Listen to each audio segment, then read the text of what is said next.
Well, hello, boys and girls, and welcome once again to Just Stories. I'm your host, narrator, raconteur, and bon vivant, coming to you from the wilds of Western Canada, the bucolic province of British Columbia. Montgomery Sterling McGale at your service, but you and my lovely assistant, the Miss Sharon, can call me Monty. We are here for another chapter from Tuppy Diggers.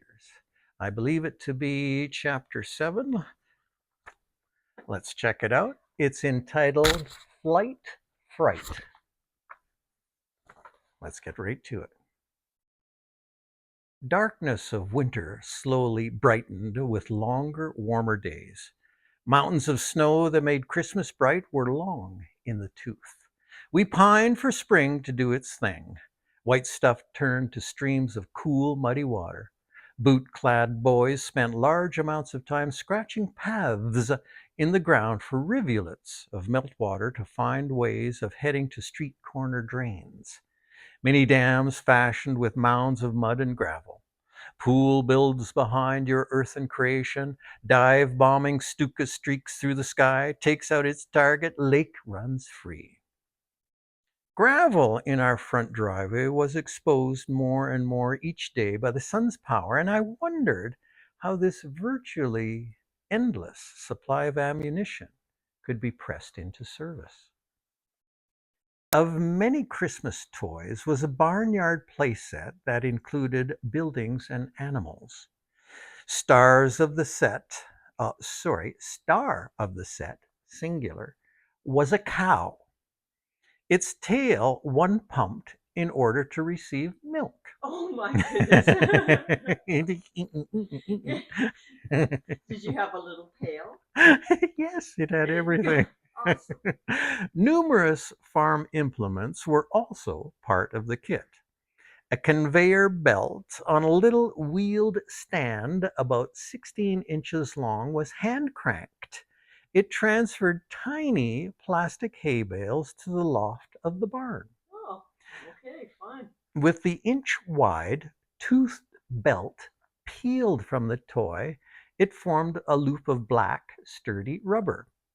Was confident it could be fashioned into a weapon. Oh, weapons. Are you obsessed with weapons? Yeah.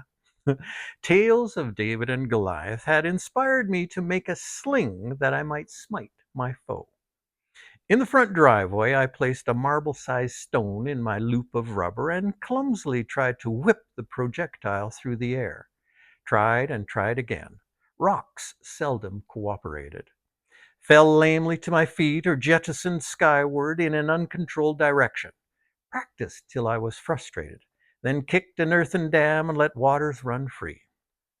Weeks of spring sun melted the remaining snow, revealed all of the gravel that made up the double driveway of our house and our neighbors. Became more adept at flinging rocks with my fake sling. Stored in my back pocket, brought it out regularly and hurled a few rocks to see how my form was coming, then go about the business of play. Saturday, late spring, head home. To my surprise, 4 adults in the front drive. They conversed between the 2 cars parked on my gravel fields of ammo. Dad's 1953 Buick in our drive.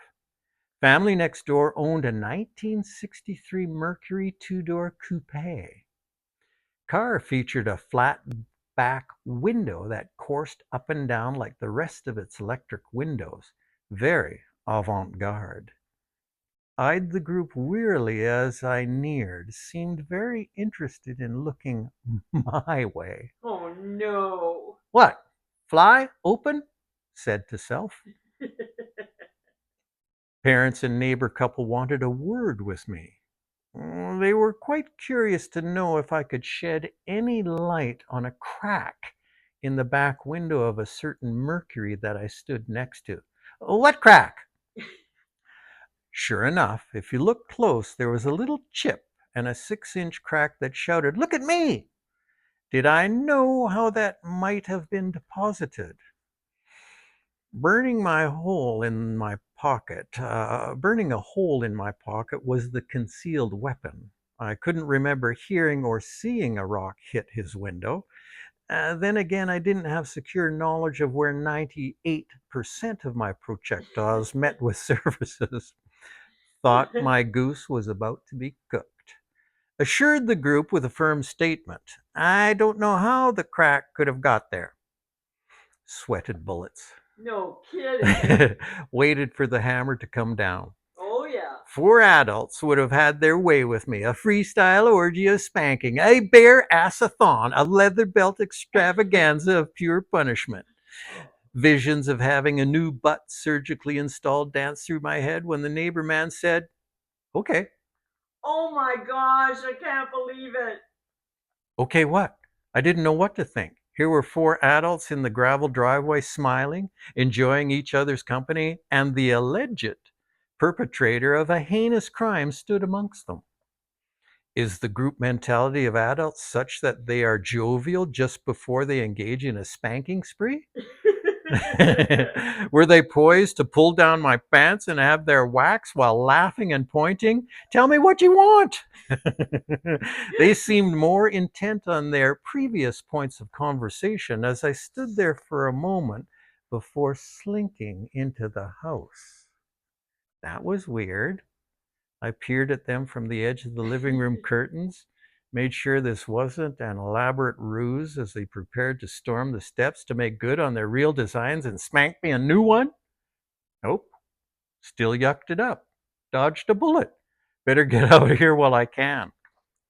Ran to my bedroom, ditched the incriminating weapon, latched on to the little balsa wood airplane from the dresser top and scooted out the back door.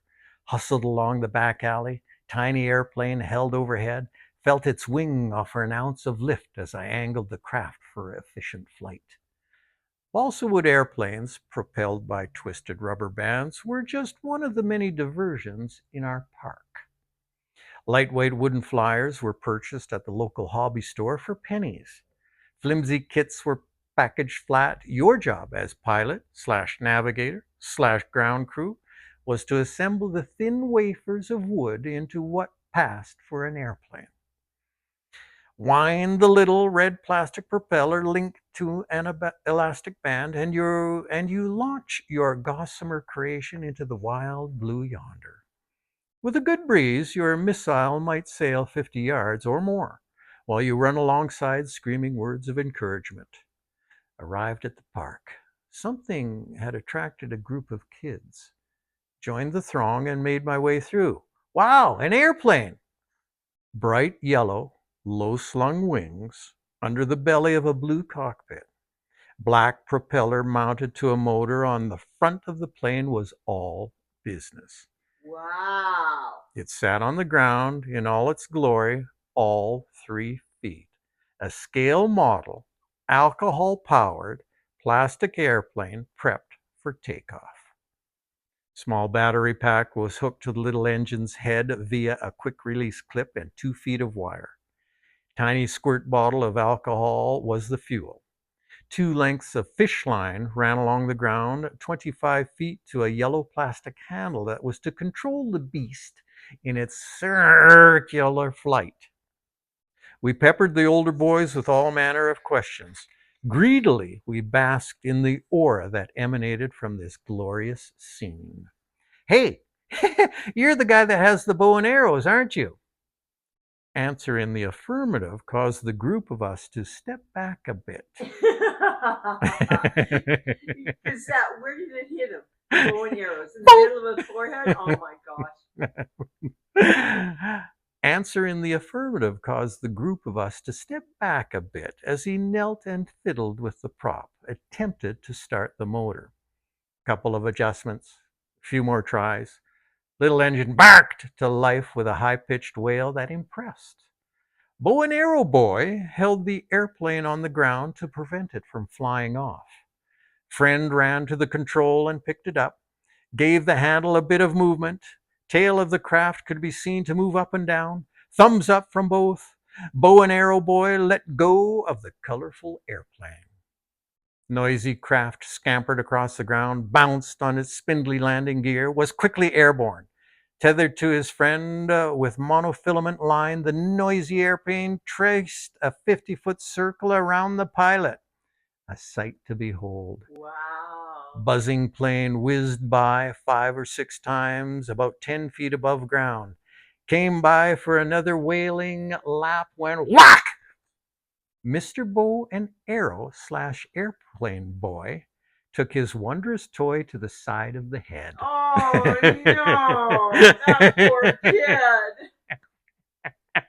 kid. Blue and yellow plastic airplane flipped upside down, landed on its back, stalled its screaming motor. Taking over in that department was the owner. Held hands to his head and ran homeward while bellowing as if he had just been beamed by a baseball bat. Fellow friend ran after Bow and Arrow slash Airplane Boy to try and assess the damage while we examined the beautiful plastic angel of death. In between fits of laughter and envious observations were proclamations of jealousy of this kid, whose parents loved him enough to provide such a wondrous toy, which had given joy to so many. Lucky bugger. Next day, Airplane Boy was seen with a lovely dressing on the side of his head the size of half a graham cracker. Good thing the rubber nose at the front of the little propeller did its job at mollifying the blow, preventing the prop's edge from ripping angrily at his flesh. That would have been cool too. Oh, you're so mean. Thank you for listening once again to another chapter in Tuppy Diggers. And a kind admonition for thee. Dare to be. See you next week.